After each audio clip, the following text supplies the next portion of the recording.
Hello friends, welcome to I exam B. I am Sushil Ragade, ex manager Reserve Bank of India. कुछ दिन पहले RBI ने report on trend and progress of banking in India report publish किया है। बहुत important report है। ये video बनाने के दो पर्पस है।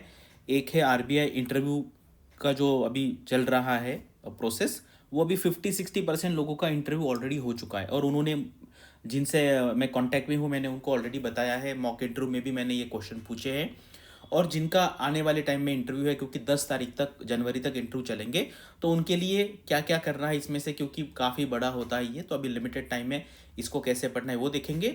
और जो कैंडिडेट्स अगले साल के आरबीआई ग्रेड ए या ग्रेड बी का प्रिपरेशन कर रहे हैं उनके लिए ये रिपोर्ट इम्पॉर्टेंट है या नहीं है, उसके बारे में भी बात करेंगे। और आप सबको पता है, मैंने अगस्त महीने में आपको बताया था 5 महीने पहले कि ऐसा डिस्कशन चल रहा है। अभी बाकी कुछ जो लोग हैं वो बता रहे हैं। आपको पता है अभी मैं पिछले 10-12 साल से अलग अलग एग्ज़ाम्स को मेंटरिंग कर रहा हूँ कैंडिडेट्स को। तो मेरे जो स्टूडेंट्स हैं अभी काफ़ी बड़े पोजीशन पे है आरबीआई में, एजीएम डीजीएम है, बाकी ऑर्गेनाइजेशन में भी और एचआर में होते। तो जैसे मुझे इन्फॉर्मेशन मिल जाती है ना, तो क्या होता है कि जैसे मान लीजिए डिस्कशन चालू हुआ, जैसे हम बोलते हैं ना कि भाई आग किसी ने जस्ट वो माचिस माचिस लगाया, तभी मुझे पता चल जाता है। और फिर आग लगने के बाद तो फिर दुनिया को पता चल जाएगा। लेकिन वो जो टाइम है दैट इज़ वेरी इंपॉर्टेंट। ये 5 महीने में आपने क्या किया क्या नहीं किया, ये इंपॉर्टेंट है। इसलिए मैं आपको जल्द से जल्द ऑथेंटिक इन्फॉर्मेशन देने का ट्राई करता हूँ। और ये आज नहीं 10 साल से चल रहा है। इस बार आपने देखा होगा सारे इन्फॉर्मेशन, एग्ज़ाम का डेट हो, वैकेंसी हो, ये सारी इन्फॉर्मेशन ये। और यहाँ पे मैं मुझे अभी लगता है कि अगर भाई कोई अगर 100-200 बार अगर कोई इन्फॉर्मेशन दे रहा है तो वहाँ पर अगर उतना करने के बाद भी अगर आप डाउट करेंगे तो ये आपका ही नुकसान है। तो चलो इस वीडियो पे अभी आते हैं और वीडियो स्टार्ट करते हैं। तो सबसे पहले देखो, आप अगर आप आरबीआई का प्रिपरेशन सीरियसली कर रहे हैं तो ये जो वेबसाइट है rbi.org.in, ये वेबसाइट आपको डेली देखने पड़ेगी। क्या देखना है, व्हाट्स न्यू, ये सेक्शन यहाँ पे देखना है। जैसे calendar for auction of government of India treasury bills, ये ओपन करके देखो क्या है। भाई 4 लाख करोड़ का ऑक्शन हो रहा है। क्या होता है ये ट्रेजरी बिल, क्या होता है, किस लिए, ये थोड़ा क्यूरियोसिटी आपको होना चाहिए। Correct. Sources of variation in India's foreign exchange reserves, ये क्या है। बैलेंस ऑफ पेमेंट में क्या डेवलपमेंट है। यूपीआई रिलेटेड है। RBI releases statistical tables related to banks in India. मुझे बताओ इससे अच्छा डेटा आपको कहाँ मिलेगा। बहुत सारा डेटा है, कुछ कुछ डेटा मैं कंपाइल करके लिंक्डइन पे और टेलीग्राम पे पोस्ट कर रहा हूँ। And report on trend and progress of banking in India, ये इंपॉर्टेंट रिपोर्ट है। तो आपको ये सारा देखना है, गो थ्रू करना है। अगर आप कहेंगे कि भाई ये 500 पेज का है मुझे नहीं पढ़ना, तो it means that you don't have interest to know about RBI, what they are doing, what is happening in the banking sector. तो भाई आप आरबीआई के सीरियस कैंडिडेट नहीं है। कुछ लोगों को ये बुरा लगेगा, लेकिन ये है। सर ये भी करना पड़ेगा, सर वो भी करना पड़ेगा, सर ये कौन करेगा। अभी बच्चे हैं, अभी मैं एक से बात कर रहा था, मैंने कहा ये देख लो, उसने कहा सर मैंने पढ़ लिया। एक से मैं बात कर रहा था, उसने कहा sir trend and progress report पूरा पढ़ लिया मैंने। देखो ऐसे कैंडिडेट है। मतलब कभी कभी मुझे लगता है वो ज़्यादा हो जाएगा, but still there are some people who are willing to read.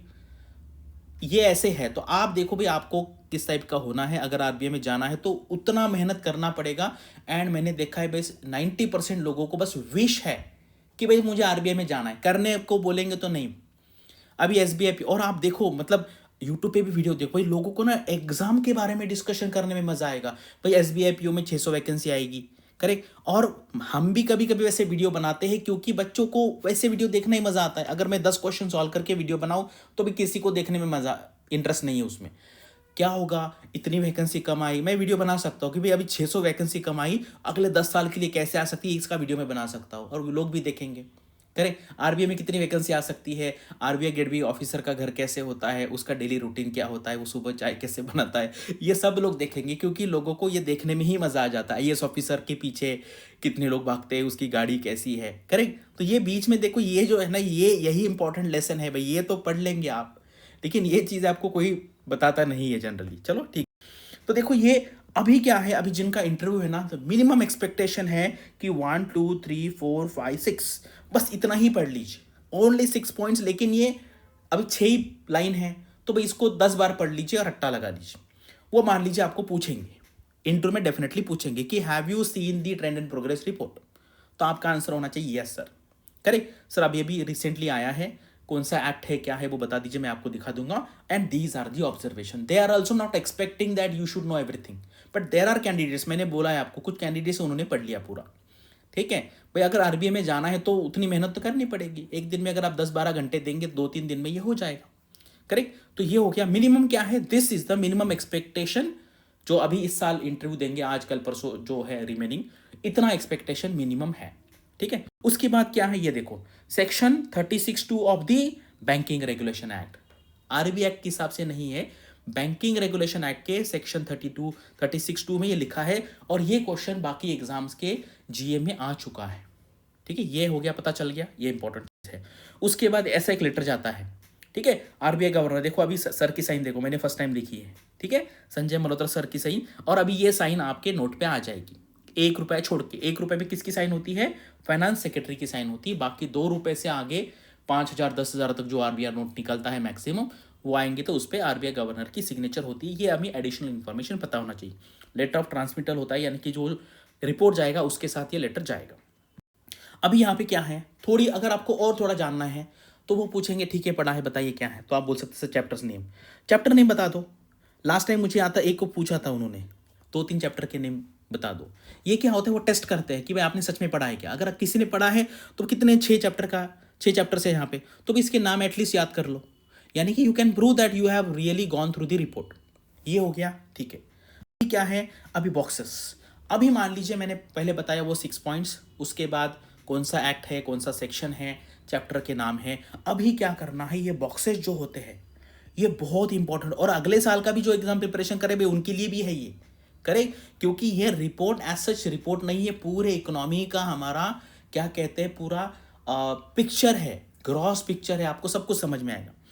Optimal credit to GDP ratio across country analysis, why do banks hold excess CRR, adoption of generative AI by regulated entities, RE कहते हैं उसको।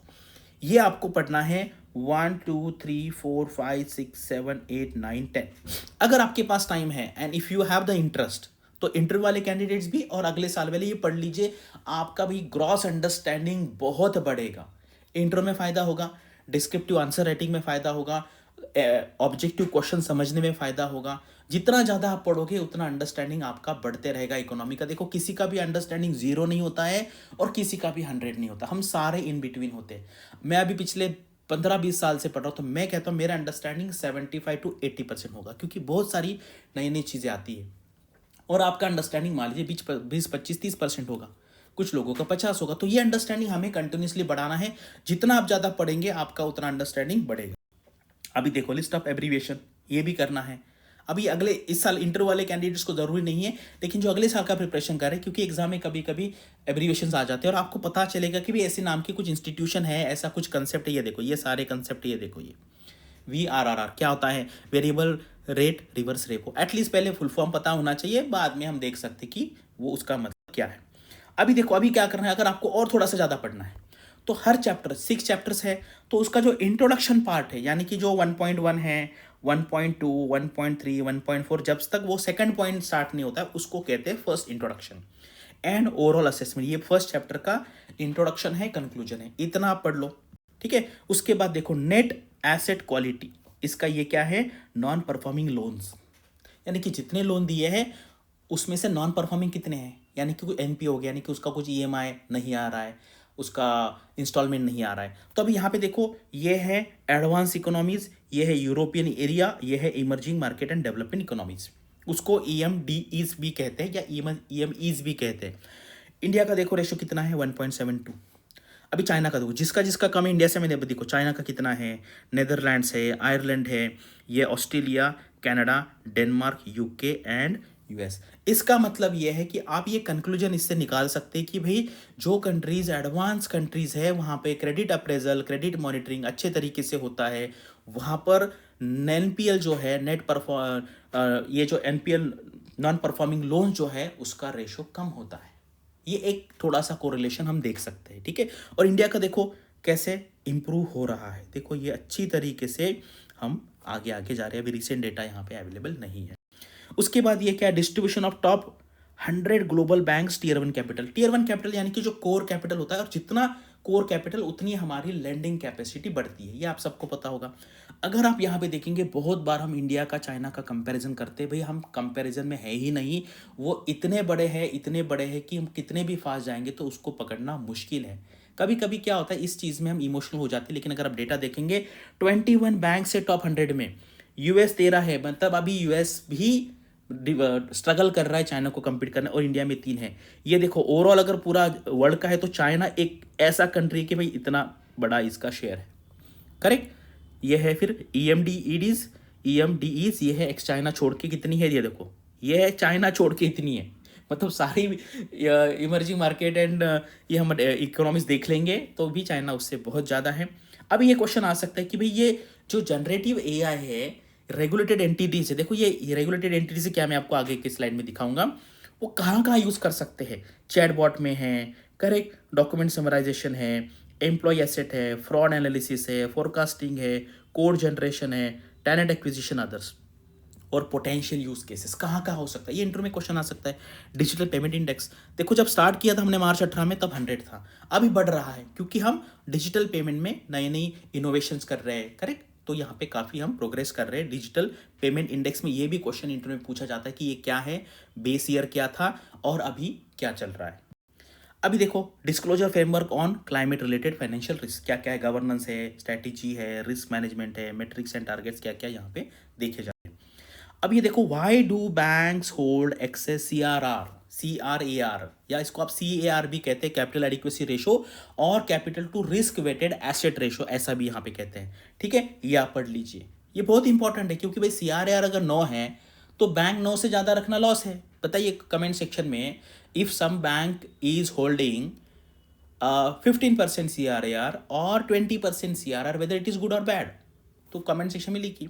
अभी देखो enforcement action, जब मैं RBI में था तो मैं उस टाइम रेगुलेशन डिपार्टमेंट में, तो हम खुद ये एनफोर्समेंट एक्शन लेते थे। मैंने खुद नियर अबाउट 8-10 बैंकों पे पेनल्टी का सजेशन किया था। अल्टीमेटली पेनल्टी जो लगाते हैं वो CGM लगाते हैं, यानी कि आपको पता है डॉक्टर शर्मा आरबीआई में आरडी थे, आरडी यानी कि रीजनल डायरेक्टर, तो वो पेनल्टी इंपोज करते हैं। करेक्ट। लेकिन जो इंस्पेक्टिंग ऑफिसर, आप भी जब जाएंगे आरबीआई में इंस्पेक्शन के लिए तो आप सजेस्ट करेंगे क्योंकि आपने सारे फाइंडिंग्स निकाले, तो उस टाइम मैंने कम से कम 8-10 बैंक पे पेनल्टी मतलब सजेस्ट की थी और वो वहाँ के हमारे जो आरडी थे उन्होंने इंपोज भी की थी।